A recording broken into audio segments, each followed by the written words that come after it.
নারী সুরক্ষার কথা আমাদের বিজেপির কাছে শিখতে হবে।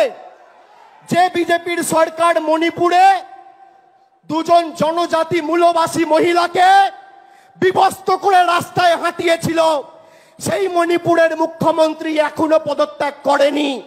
শুভেন্দু অধিকারী, দিলীপ ঘোষ আর সুকান্ত মজুমদারকে বলবো, যদি বিবেক থাকে আর বুকের পাটা থাকে, বীরেন সিং এর পদত্যাগ দাবি করুন, যোগী আদিত্যনাথের পদত্যাগ দাবি করুন।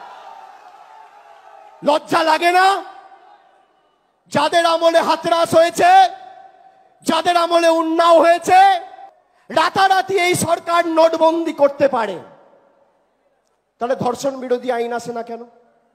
রাতারাতি এই সরকার লকডাউন করতে পারে, তাহলে ধর্ষণ বিরোধী আইন আসে না কেন?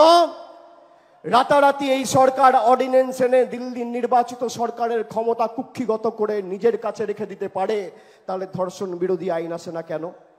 আমাদের চাই ধর্ষণ বিরোধী কঠোর আইন, এবং কেন্দ্রের সরকার যদি এই আইন না আনে, তাহলে প্রাইভেট মেম্বার বিলের মাধ্যমে আমি এই আইন মুভ করব দিল্লির সাংসদ।